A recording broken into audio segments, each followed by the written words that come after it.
Good afternoon. My name is Scott Rudd, the Chief Strategic Officer at T3Live.com. Welcome to today's recap and look ahead. 观众朋友们，大家好，感谢您收看本期直击美股，我是主持人 Julie， 在华尔街向您问好。今天是4月25日，星期二。今日股市整体高开，涨势喜人，道指一度突破21000点，达到历史最高点。纳指同样也是突破历史最高点6000点。目前市场关注的焦点主要在于企业财报。目前已经发布财报的公司包括3M、麦当劳等等，这些公司业绩均好于预期，因此也是进一步推高了股市。在经济数据方面，美国2月份房屋价格进一步上涨，这已经是连续5个月价格上涨了。纵观全球，除去中国股市略有延续昨日的跌幅之外，欧洲股市以及亚洲股市大体上涨。更多的详细资讯，请关注今天的焦源访谈。Stocks extended gains today, and people are going more bullish. How much higher do you see stocks can go? Well, some sectors are making new all-time highs. Some are on their way to all-time highs. Some are lagging. So they're all different types of trades. Yesterday, we talked about the NASDAQ making new all-time highs, and we were playing the S&P cash to get back towards 2,400. So if you look here at the chart of the S&P cash, you will see that even if you did not take risk over the weekend because you were worried about the French elections, you could have been a buyer yesterday. How do you do that? We talked about buying versus 2369, which was yesterday's low. So if you looked in the morning and said, hey, this is where we held, this is where I'm buying some spiders, or I'm buying some S&P futures, you could have been a buyer versus here. Okay, we could use the spiders, but I'll show you this. And then you made some nice money today. At this point, the S&P cash is back by 2,400, a little bit below. So I would think maybe a little bit of rest, and then it could power through. Back above the 821 day, a little extended, so I'd be a little careful in here, but it doesn't mean it's a short.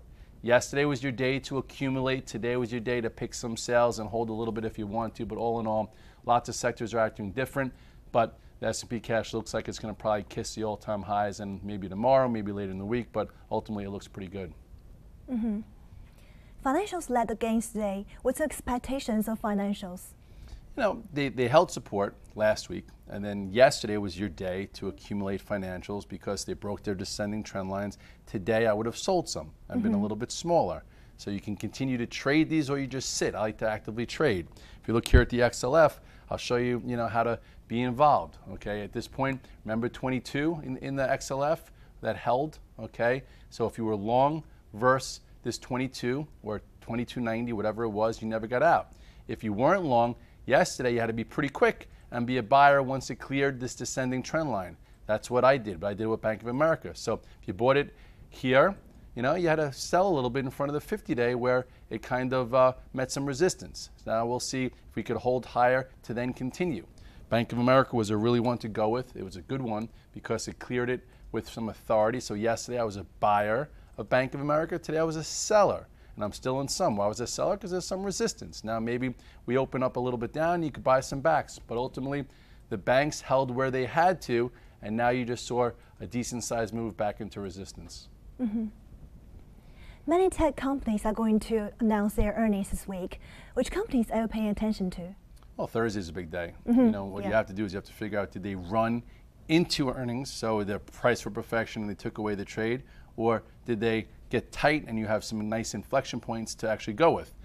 Just real quickly in the morning I talked about Caterpillar.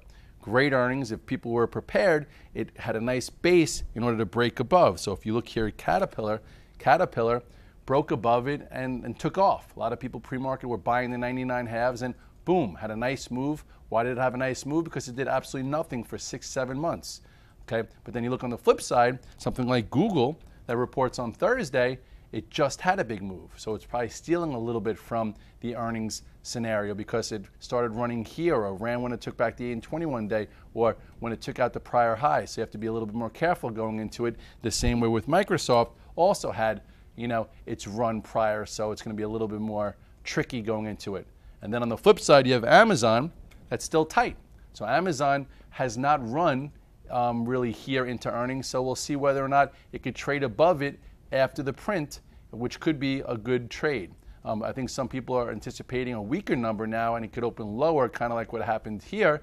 So we'll see what that is on Thursday night for potential, the way the market's going to trade. But all in all, lots of different type of scenarios going on, lots of healthy action. You just have to pick and choose your spots well.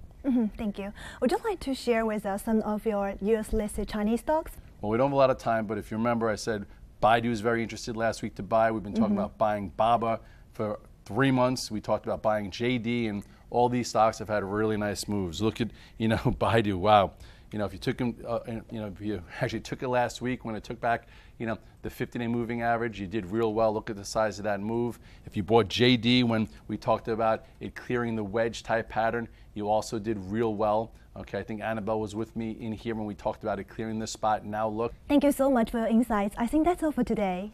Sounds good. And every day there's a new trade, there's a new situation. Tomorrow maybe we get a little bit of a bounce back in oil. I did buy some oil today in the XLE for a little bit of a laggard trade. Hopefully you sold some strength in tech that led the move higher, and then maybe we'll see if the indices kind of hang out tomorrow and then give us another level to trade against for future better prices, but we'll have each one as it comes for you.